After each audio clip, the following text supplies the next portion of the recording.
Welcome back. I'm Doc. And this is Bacon.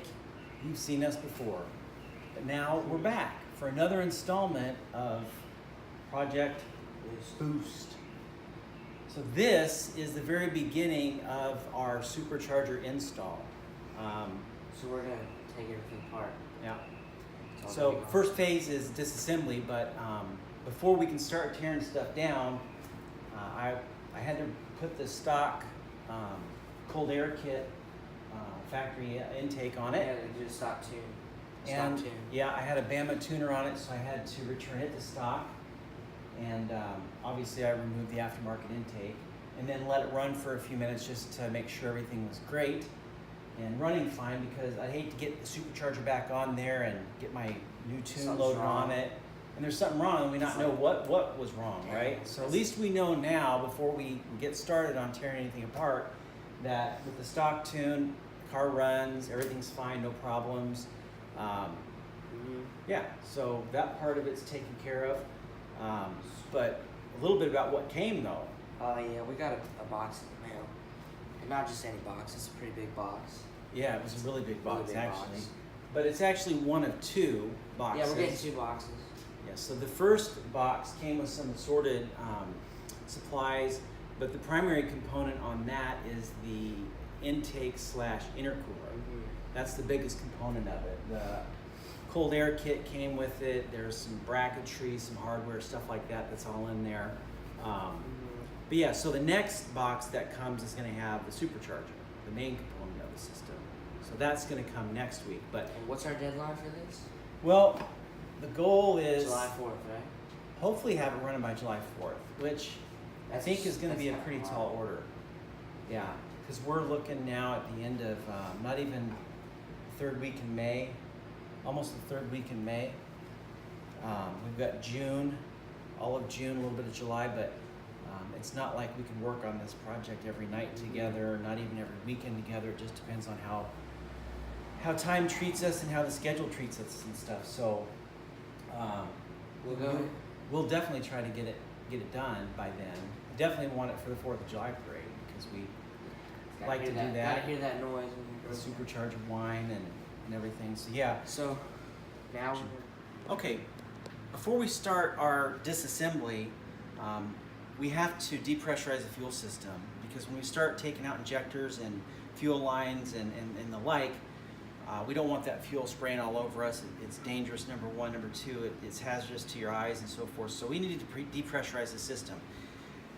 I'd heard previously that you can remove the fuel pump fuse and then start the car and let that just run out and let it run out of gas, hence depressurize the system. However, we tried that and it doesn't work.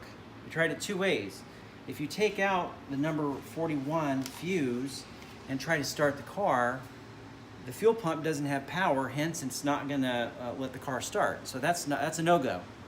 Number 2, we had the car running and we removed that fuse and the car stopped immediately.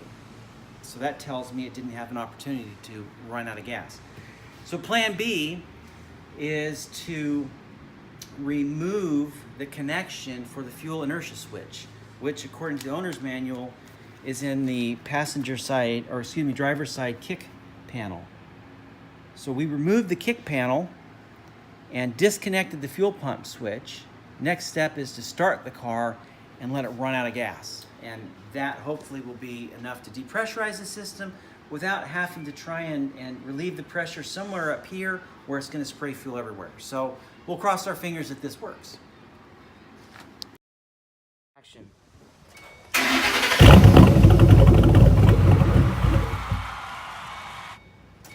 And just for good measure, I'll try to start it again.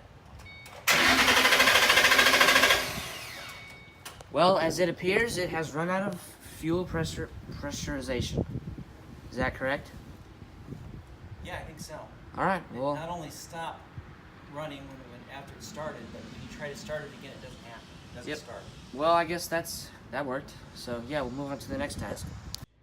So now that we got the fuel depressurized, we're going to remove the factory air intake.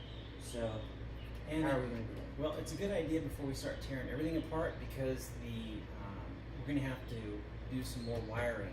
Yeah. So And we already well, we're gonna label.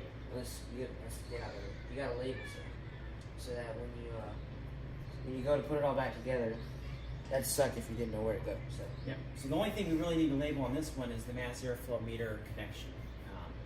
The rest of the disassembly for the air intake's pretty simple. 10 millimeter socket, remove a bolt here, and then I've also got a nut driver or a screwdriver that's 8 millimeter that removes the large clamps. So we'll go ahead and remove those. we're gonna do those, and then we'll move on. And we'll be back. 2, 1. Okay, so we've got everything loosened now.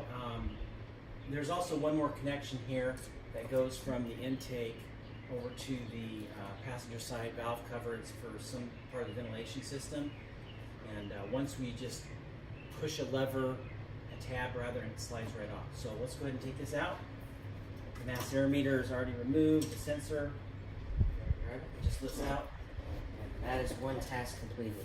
Now, the one thing too is we're going to have to reuse our mass airflow meter, so you can't just chunk this in the garbage or anything. Just keep your parts in an organized place so you know where they're at and you're not going to be losing stuff. So, Yeah, that would suck. yeah. All right. Well, I guess what do we do next?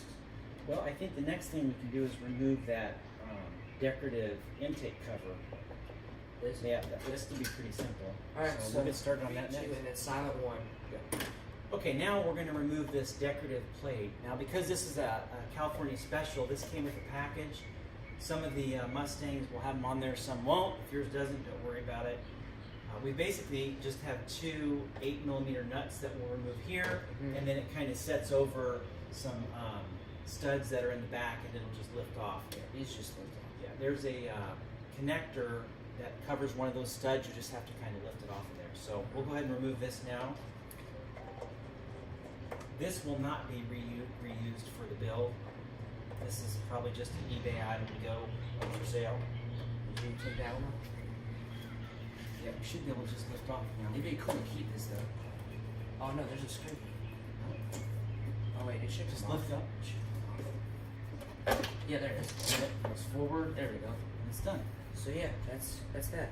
2, 1. Okay, now with the factory air box out of the way and the cover removed, now we're gonna start removing some of the. Well, we gotta disconnect the battery. So before we remove the throttle, I believe this is the throttle position sensor, and then this is for the electronics for the throttle body itself. But before we remove these, we're going to go ahead and disconnect the battery. Eventually, we're going to pull the battery out, but for now, we're just going to disconnect it. It's just a 5/16 nut on there to loosen, and we'll lift that off of there. So, Simple and then stuff. what do we got to do to these before we get too carried away removing them? We got to label them. We got to Yeah. label them so we know what they are and what's going to go next. So we're gonna do that, and then We'll be back. yeah. Okay, and it's all I'm rolling, and we can start recording. 3, 2. So now we're going to remove the throttle body, and then I disconnected the battery, but we'll need to remove the battery and the battery tray completely. Yeah. So we've got we've got a deep well socket, 10 millimeters, for the 2 nuts that are on the bottom.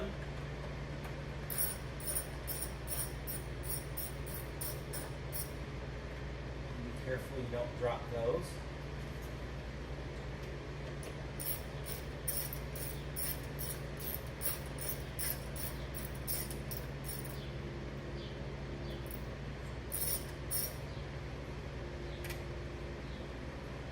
Imagine I'll probably have to reuse those. And then these are studs here. It's 8 millimeters. It'd be too easy to have them to be the same size, right? I've already disconnected the sensors. So the studs will come out.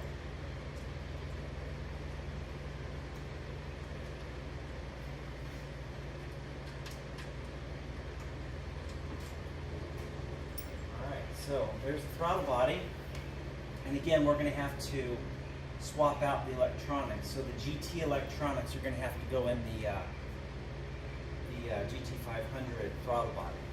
Yeah. And then now we're going to get started on removing battery. All right, so this concludes the first installment. No, that's disassembly. Yeah, We didn't even disassembly. install anything. Right. Well, it's installment, like the first installment Yeah. of the series. So, Yeah. yeah, not to be confused with installing parts, because right at this point we're just taking everything apart. And got a decent start on it today. Mm-hmm. A lot of stuff. Yeah, so we depressurized the fuel Mhm. system.